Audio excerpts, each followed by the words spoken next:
ನಮಸ್ತೆ, Hoskote Pradeep jewellers and silk sarees ಕಡೆಯಿಂದ ಸವಿತಾ ಮಾತಾಡ್ತಾ ಇದ್ದೀನಿ. ನಮ್ಮಲ್ಲಿ ಕಸ್ಟಮರ್ ಆರ್ಡರ್ ಕೊಟ್ಟು ಒಂದು ಒರಿಜಿನಲ್ ಪ್ಯೂರ್ ಮುತ್ತಿನ ಸರನ ರೆಡಿ ಮಾಡಿಸ್ಕೊಂಡಿದ್ದಾರೆ. ಅದ್ರ ಬಗ್ಗೆ ನಾನು ನಿಮಗೆ ತಿಳಿಸ್ಕೊಡ್ತೀನಿ. ಕೆಳಗಡೆ ನೋಡಿ ಲಕ್ಷ್ಮೀ ದೇವಿ ಬಂದಿದ್ದಾರೆ, ಆ ಕಡೆ ಈ ಕಡೆ ಪಿಕಾಕ್ ಬಂದಿದೆ, ಕೆಳಗಡೆ ಮುತ್ತಿನ ಹ್ಯಾಂಗಿಂಗ್ಸ್ ಬಂದಿದೆ. ಇದು 3 ಲೇಯರ್ ಅಲ್ಲಿ ಕಂಪ್ಲೀಟ್ ಆಗಿದೆ. ಮಧ್ಯ ರೆಡ್ ಸ್ಟೋನ್ ಇಂದ ಮೋಪ್ ಕೂಡ ಬಂದಿದೆ. ಇದು ಟೋಟಲ್ ಆಗಿ ನಿಮಗೆ 30 ಗ್ರಾಮ್ಸ್ ಅಲ್ಲಿ ಕಂಪ್ಲೀಟ್ ಆಗಿದೆ.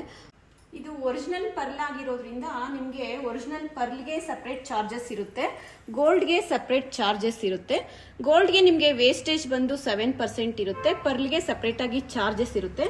ನಾನು ಕೂಡ ಒಂದು ಸರನ ವೇರ್ ಮಾಡಿದ್ದೀನಿ, ಮುತ್ತಿನ ಸರನ ನೀವು ನೋಡ್ಬೋದು. ನೋಡೋದಕ್ಕೆ ತುಂಬಾ ಚೆನ್ನಾಗಿದೆ. ಇದು ಬಂದು ಸ್ವಾರಸ್ಕಿ ಮುತ್ತಾಗಿದೆ. ಇದಕ್ಕೂ ಕೂಡ ಮುತ್ತು ಚಾರ್ಜ್ ಬೇರೆ ಇರುತ್ತೆ, ಗೋಲ್ಡ್ ಚಾರ್ಜ್ ಬೇರೆ ಇರುತ್ತೆ. ನೀವು ಇದೇ ಥರ ಮುತ್ತಿನ ಸರಗಳನ್ನು ತಗೋಬೇಕು ಅಂತ ಇದ್ದರೆ ನಮ್ಮ ಪ್ರದೀಪ್ ಜ್ಯುವೆಲರಿಗೆ ವಿಸಿಟ್ ಮಾಡಿ. ನಿಮಗಿಷ್ಟವಾದ ಡಿಸೈನ್ನ ನಾವು ಕಸ್ಟಮೈಸ್ ಮಾಡಿ ಕೊಡ್ತೇವೆ. Thank you.